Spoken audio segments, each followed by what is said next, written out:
our guest today, Ibrahim, actually led the core product team at Amplitude. So he has unparalleled insight into the product analytics market. And I'm really excited to have him here today. Welcome. Nice to be here, Aakash.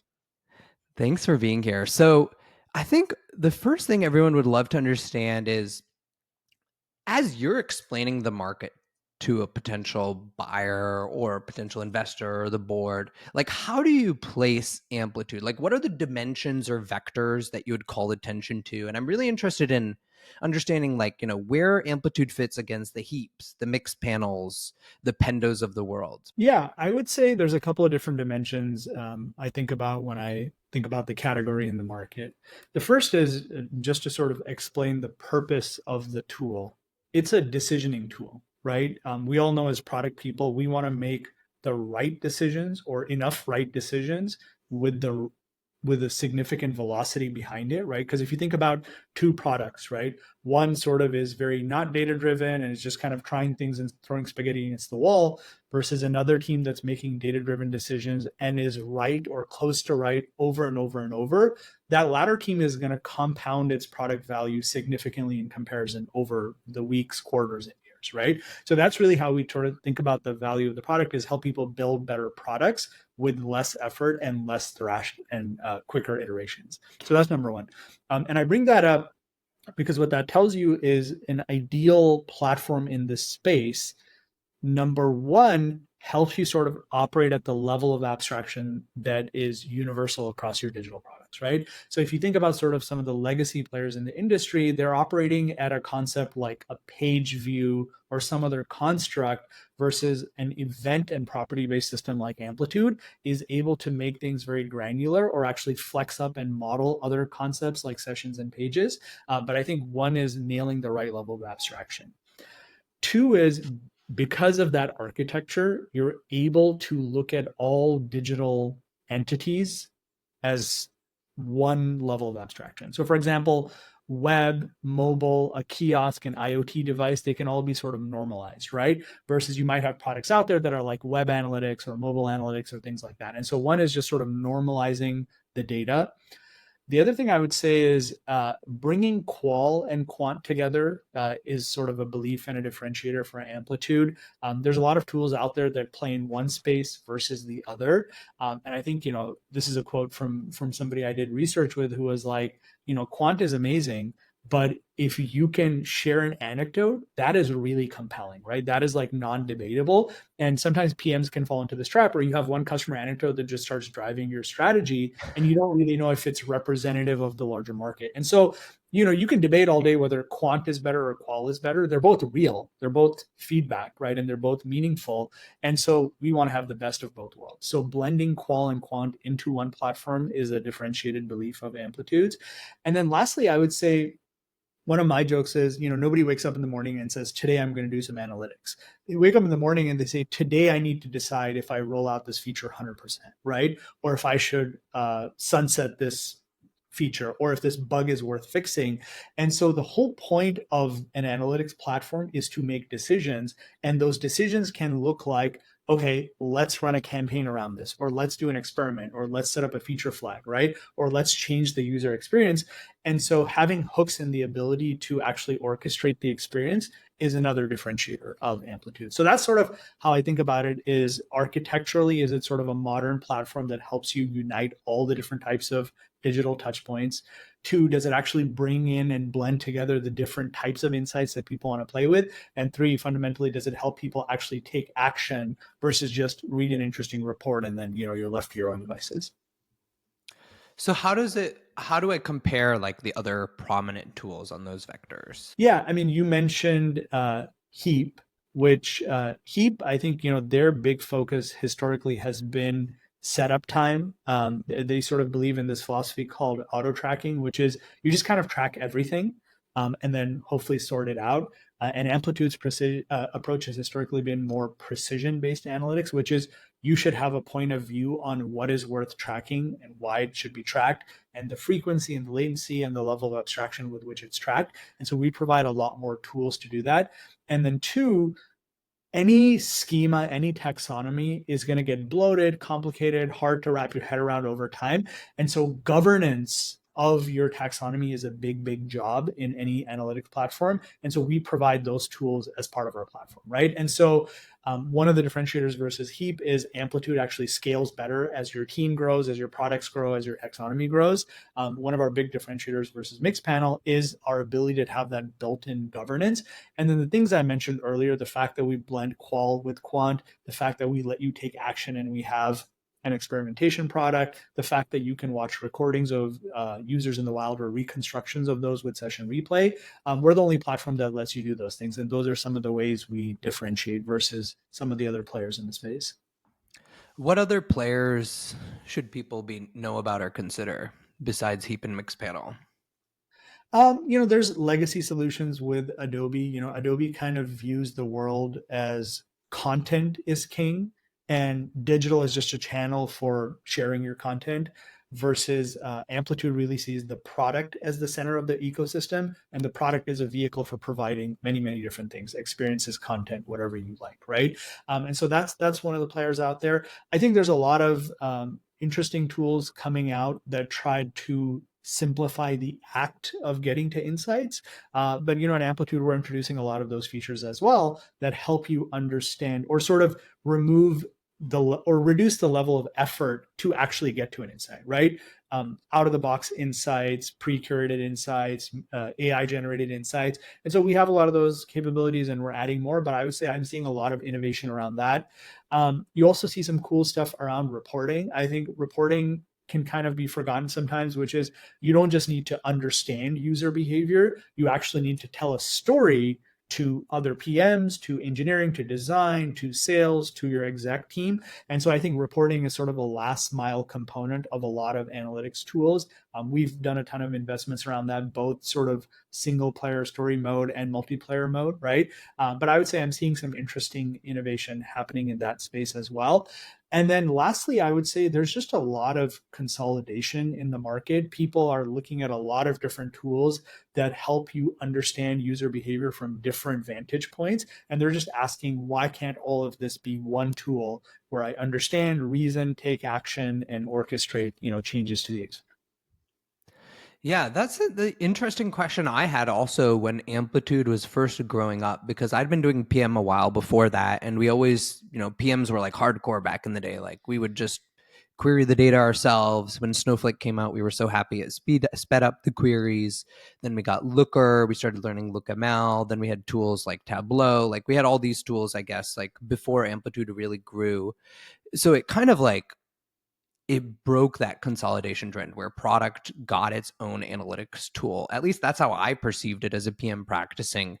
Is that fair to say, or what am I missing in that picture? Yeah, no, you're absolutely right. One of the positionings of Amplitude historically has been self-serve analytics, and so this idea that there are going to be some PMs who are going to go straight to the data warehouse and write queries, right? But the average PM is slightly less SQL savvy, or maybe intimidated by it as such, or maybe the data infrastructure team just doesn't want to deal with that setup. And so Amplitude is a great solution for letting everybody do some level of reporting and exploration on their own. And then you can have sort of data science doing second order stuff, right? I found something interesting, help me validate this or double click into this. And so I do think self-serve is a big, big value add that we provide. But you're not wrong that that actually led to a trend of sort of product teams having their own source of truth. And now I think for other reasons, right, like macroeconomic environment, procurement budgets getting bundled and consolidated, how hard it is to take additional vendors through a purchase cycle, there is more of a push to say, well, can you do more within the existing platform, right? Yeah, makes sense.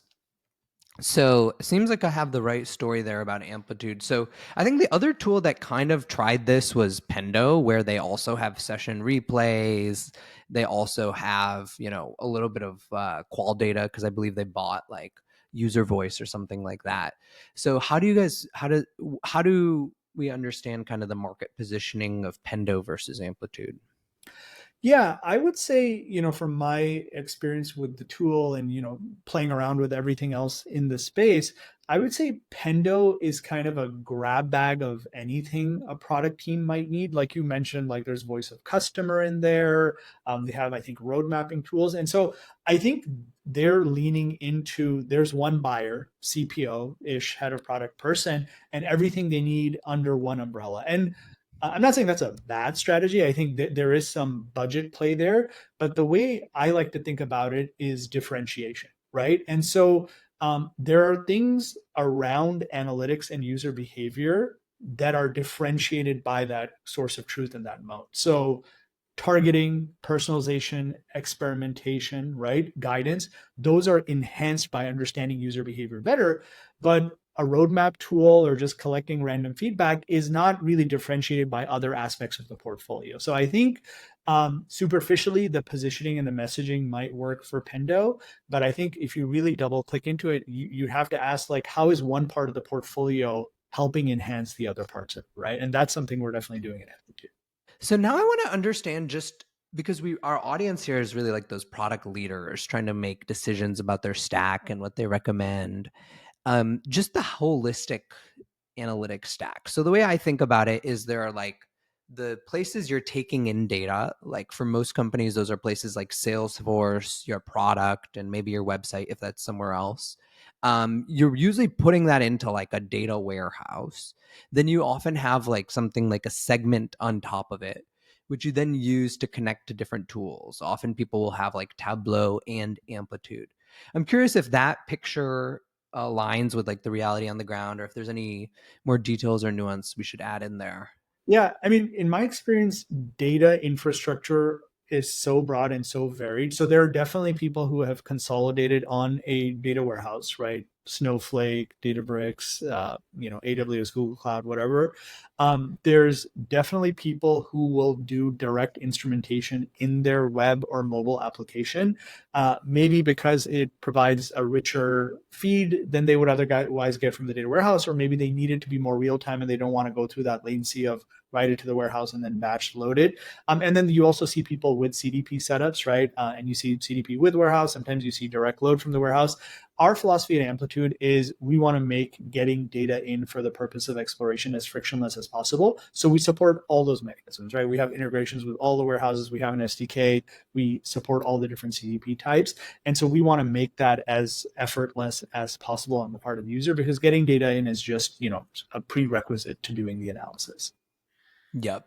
But is it fair to say, like, I thought about the stack in the right way? Like, people should be thinking about this as kind of like a decision for a reporting tool that either sits on top of like your CDP or your data warehouse, and That it's is correct. built Yeah. for self-serve analytics. Yeah, I think when you're considering a product analytics tool, what is the data infrastructure that it's going to play with is a very, very important consideration.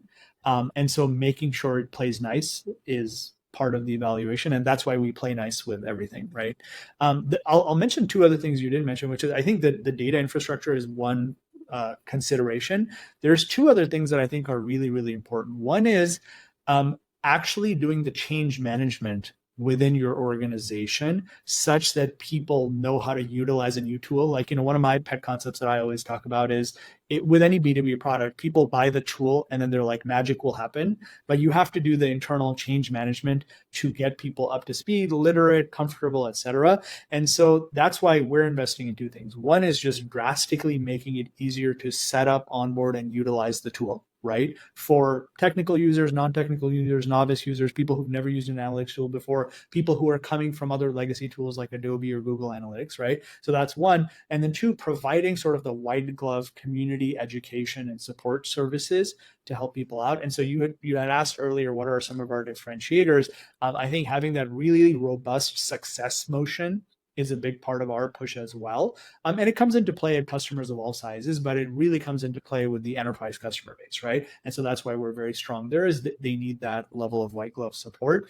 And then the other thing I was going to mention was this is less on the tool and less on the success side and more about the rituals that a product leader institutes. So when you come in, obviously, like you're like, here's a new set of tools I'm going to use, and I've used them before, but actually setting up the metrics review, the roadmap planning, the spec process, whatever you have, to ensure that people are bringing in data and sharing insights as part of their decision making is a culture change that only the head of product or digital leader can drive, right? And so if you're asking me like, hey, what makes for a successful product analytics deployment? Yes, get your data story right, but also have a plan for change management and culture changes. Yeah. And would you say there's a type of product leader that should think about, let's say you mentioned, two of the legacy players like GA or Adobe, like what should be the criteria for a product leader in those first few weeks on the job to decide, like, I want to make a recommendation to buy an Amplitude? What should they be evaluating within the company as it relates to the rituals or how decisions are being made? Yeah, I think it really comes down to what are the pain points in the organization, right? Is it clear what needs to be built, or is there friction in terms of alignment and execution? Is the company or the product struggling with even where should we play, right? And so I think that assessment is probably key. And then I would start figuring out the tools. I'd also say, as we talked about, there are more foundational things than just analytics that need to be set up before. And so if your data story is a mess, right? Or even just change management, OKRs, tools, rituals are very nascent or early or non-existent, I think those are some of the things you have to sort out first as well.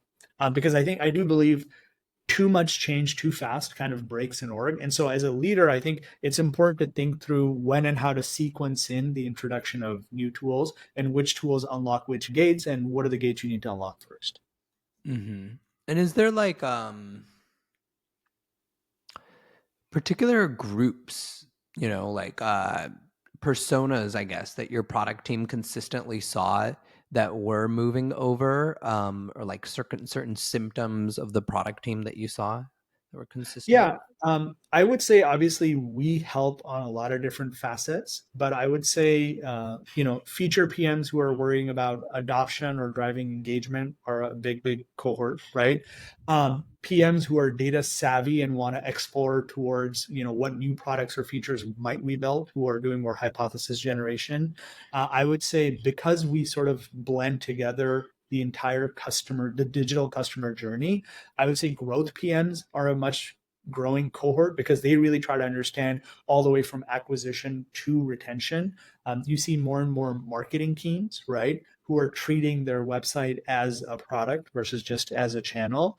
But really, Amplitude can be used to optimize any metric, right? Whether it's activity, engagement, conversion, free to paid. PLG motions are a huge use case. Like I want to establish a PLG motion, I want to optimize a PLG motion. Usually in industries, you'll hear certain buzzwords, right? Like it's like loyalty is a big focus for us, or personalization is a big focus for us. You also see experimentation come up. Like a lot of people have found religion on experimentation is my ticket to product market fit or product growth or whatever. And so having a system that has that baseline set of capabilities and combines analytics and experimentation in one portfolio is key as well. Yep. We're getting towards kind of time here. So if you were, let's just put yourself in the shoes of like a scenario. So you come into a company and really like you've been hired to like up level their product culture. Like the CEO feels like a lot of decisions aren't very data driven. It's a B2B SaaS company. They've actually been growing, but it's been like a lot of it on the back of like a founder. Like this is, I feel like, the most common story I've heard. It's often Yeah. like the Series B, Series C head of product. So if you're that person and you're thinking about like, I want to choose Amplitude, I want to choose Mixpanel, I want to upgrade sort of our tooling, like how do they go about making that decision? What are sort of like your final words of wisdom for them? Yeah, my final words of wisdom are make sure that the introduction of the tool and the implementation of the tool are frictionless, right? And I feel really good about our story there. Two is you want to make sure it's the type of tool that will actually be adopted and used. I go through a lot of evaluations with prospects, and that's one of the things they're always concerned about is like, I don't want shelfware. I want people to actually use this. And so having a tool that's thoughtfully designed in terms of ease of use, in terms of growing with the product, in terms of having more power user capabilities as you mature, I think is really important. And then the third thing I would say is you want to make sure that introducing the tool actually maps to business outcomes, right?